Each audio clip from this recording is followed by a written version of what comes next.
Welcome to Pimpy's Investment Chat, where we keep investment talk simple. And here's your host, Pimpy. What is going on out there, peeps? All right, some of you people, I'm hoping and praying that you have your gold nest egg. That's an actual solid gold nest egg. A nice little token of gold to have, don't you think?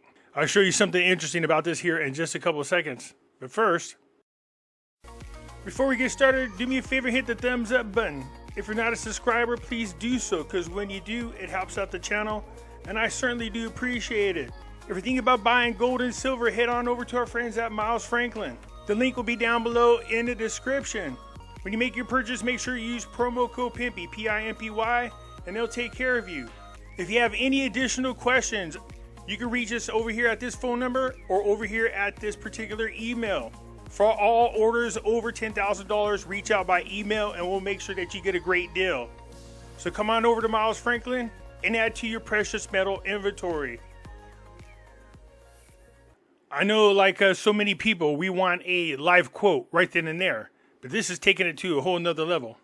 Here is that gold egg, 38.7 grams of gold. Look at the price for the egg. It's live. And just so you know, earlier when I was playing with this thing was down around the high 3,000s. Here's the gold value, but here is the cost of the egg. So this thing weighs more than an ounce. So 38.07 grams of solid gold. And look at this, real-time pricing. Okay, a lot of talk about gold and silver being where they are. I told you want consistency. Well, we got consistency, but also at the same time, we are seeing cryptos take off again. I'm going to go out on a limb and say they are taking off just to keep people away from precious metals. It's always been my feeling. Look at this. Bitcoin is down $1,100, but the fact that it's above 70,000 again is a good thing for you crypto holders.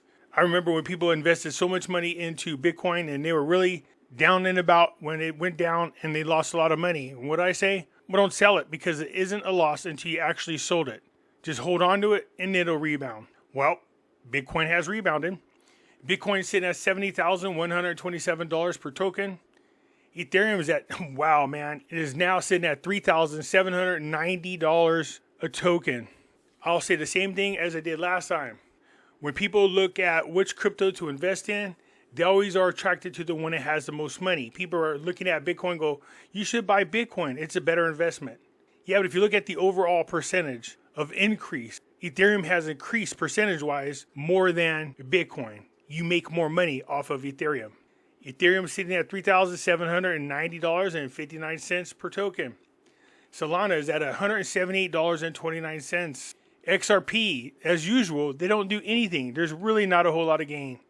And all them people out there like that, what's the guy's name? Mail Carmine? And where he disappeared? What was he telling you guys? This thing's going to go up to $500,000?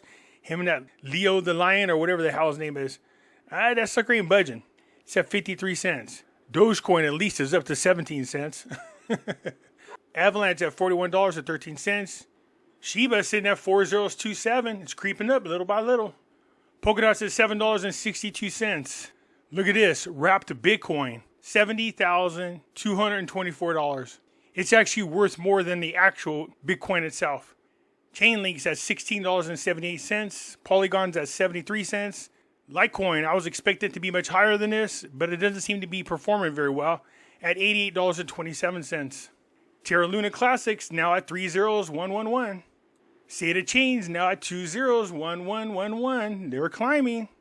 So look, I was having a good conversation with people and I said, if you people really want crypto to be successful, I see a lot of people are saying we got to support Trump because Trump is pro-crypto where the other candidates are not. But I go, it can't just be Trump. Trump can't pass this on his own. He can't make magic happen in the crypto world the way you want it to without support. So what you got to do is vote out of office those people who are against cryptocurrencies. Senator Elizabeth Warren, she acts like she's a candidate for the people, but she's not. And she's against cryptocurrencies. Ethereum raises 18%, and Senator Elizabeth Warren sinks in the latest DC crypto drama. Crypto markets got a jolt on Monday on news that the SEC has gone back to would-be issuers of Ethereum's ETFs, asking them to update their filings.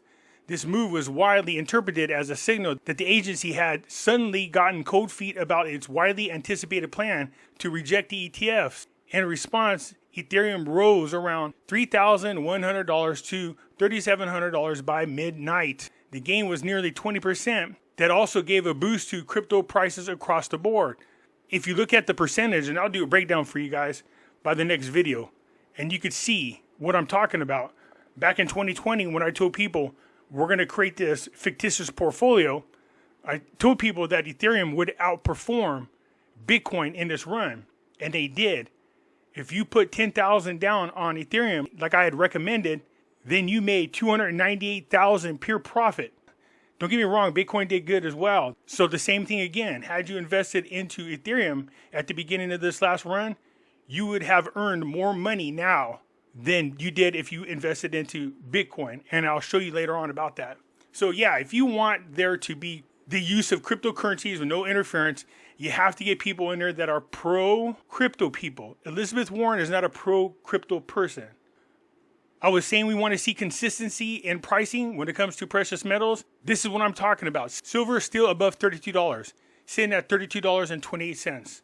And precious metals still has not made their run yet. Gold is still above $2,400 at $2,426.30 per ounce. This is consistency.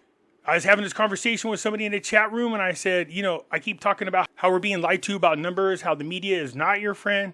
They're going to join together and try to find a way to push Biden across in this presidency. And this person in the chat group said, you can't give me any proof that they're lying to us. I said, what do you mean I can't give you any proof that they're lying to you? The media? They said, yeah. I said, okay, here. May 17th, U.S. Gov poll shows why Biden-Trump rematch is still neck and neck. See that? Right now, neither candidate is strong enough to capitalize on his opponent's flaws. So they're saying in the polls, Biden and Trump are neck and neck. Right here, Trump and Biden are tied at 45% apiece amongst registered voters, just like last month when they were 44%. See that? That was May the 17th, 2024. May the 17th, 2024. Biden's poll numbers are awful. America braced for a Trump victory in November. Well, wait, which is it? Are they neck and neck, or is Trump ahead? This is what I'm talking about. The media talking out of both sides of their neck. So you got to be careful about that type of thing. Or how about lying about the data? I've said this a million times, or lying about inflation. Let's take a look. Do you want to get behind why the president keeps claiming this? This is what talking about inflation. Take a look. We have dramatically reduced inflation from 9% down to close to 3%.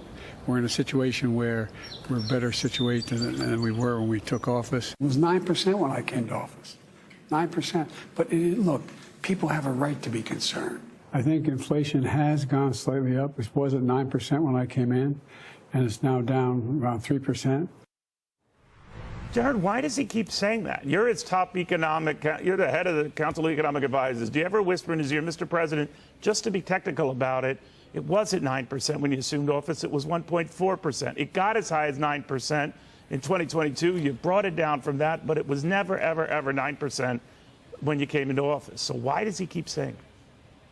Well, first of all, let me point out that in that very quote you played, the president talked about how concerned he was for households struggling with prices that he consistently characterizes as too high. That's not what I asked you. So why does he keep misrepresenting this? He's making the point that the factors that caused inflation to climb to 9% were in place when he took office. No, I think that's it was not what he said. He said it was at 9%. It would eventually get to 9% a little over a year after that. But the fact of the matter is it wasn't 9%. So if I can't trust him quoting data in real time, why should I believe what he's talking about now? So the annual growth in core inflation in the second quarter of 21 was, in fact, about 9%. And his point about inflation down 60% off its peak is very much the case. So no, look, it wasn't. It was not at that. So you're almost as bad as he is. Why can't you just say it was high? It got as high as 9%. you'd be accurate in saying that. And we have now brought it down, and we're struggling in around the 3% area. But it's better than it was. But instead, to hang it on his predecessor, that you inherited something that was through the roof when we were in the middle of COVID. It just seems to the American people, whether you're Republican or Democrat, you're lying. Neil. You're just lying. Well, hold on. I hear you.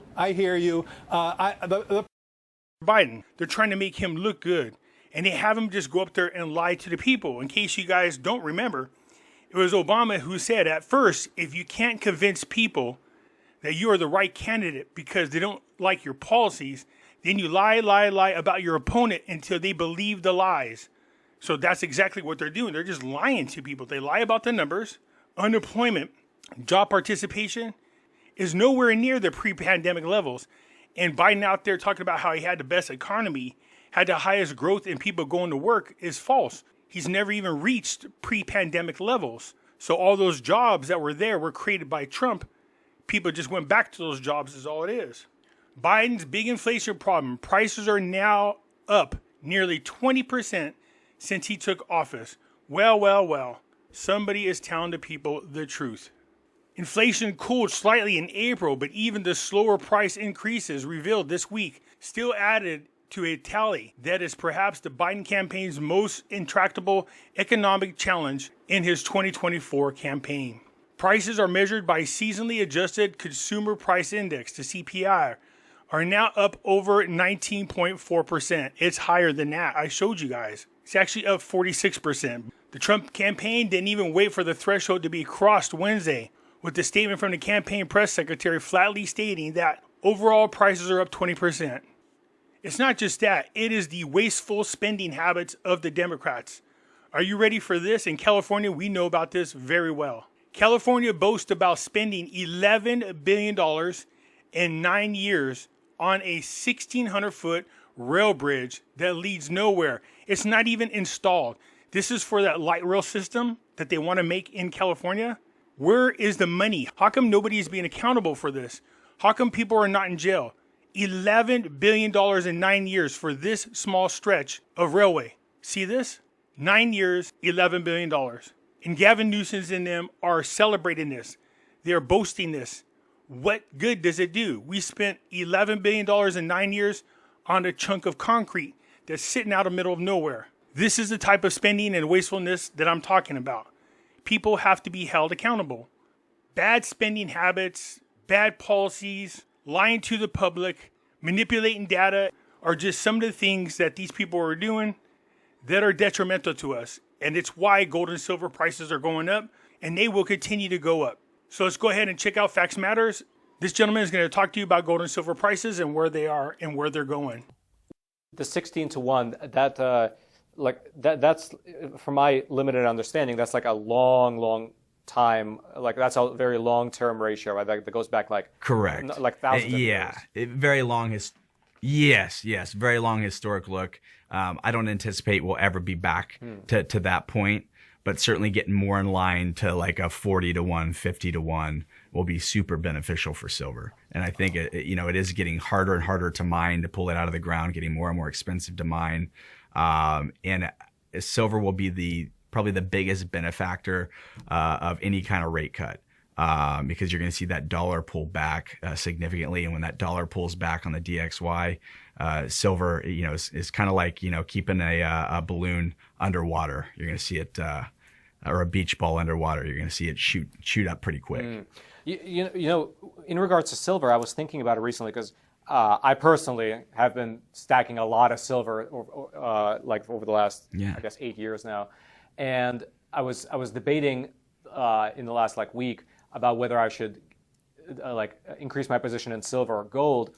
And then my concern about silver was that a lot of companies right now are pulling back from the EV craze, I guess you can call it, that's been building up over the last year. Hertz is a great example. They went all in on the EVs.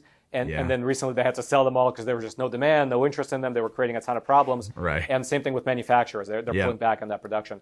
If that trend continues and there's less interest in EVs, or even there's a less interest in renewable energies that require more batteries and more silver, will that sort of kneecap the support or like what's your opinion, or is that independent of like of the precious metal side?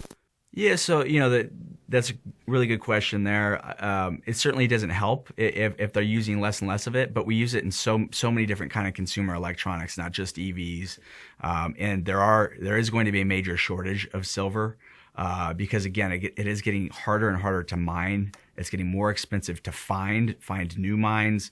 And if you read some of these reports coming out of the mining companies, they're talking about, hey, just scouting and finding new mines to find silver is getting harder and harder. We don't have any new big supplies coming or that we see in the foreseeable future. And again, pulling it out of the ground is getting more and more expensive. And then when you put in there the precious metal aspect of it, and then what's going on with the dollar, interest rates, money printing. There may be a couple negatives against silver, but I believe there's 4 or 5 positives for it that'll maintain where it's at and then even help it grow in price. I got to say, I think you've had me on 2 or 3 times now over the past couple years, and I feel really smart because we've been talking about gold and silver, and like obviously I sell gold and silver. So not to be disingenuous, but we were talking about gold and silver when it was at 1,500, 1,600, and now it's at 2,400. And we've been talking about it over the years. And, some of our price predictions and some of, the things that we've talked about that could happen have very much happened. And, it feels nice to be right. So I guess we can kind of pat ourselves on the back a little bit. Yeah, well, I was going to say our last interview was at the end of last year. I think it was in December of 2023. And I asked you, what's your prediction? I think for the next quarter, I forgot the time frame, but you said like, I foresee it being like 2,300. And here we are in April, and it's at 2,400. Yes. So we are already at 2,400. So getting to the 2,500 is not a far stretch considering we're only in May of this year. So where's gold prices going to be? After many failed predictions about gold prices, it's kind of hard to read the market because of all the manipulation. Well, if right now above $2,400 and silver is above $32 and it's being consistently there, that's a good sign. Like that gentleman said, there are many factors that gold and silver are going to take off and increase in value, and that they haven't even done that yet. So right now is the time to start accumulating. Head on over to our friends at Miles Franklin. The phone number's right there. Give them a call. Tell them Pimpy sent you, and they'll take care of you. Anyways, that's it for now. I look forward to your comments, and I'll get back at you later. I'm out.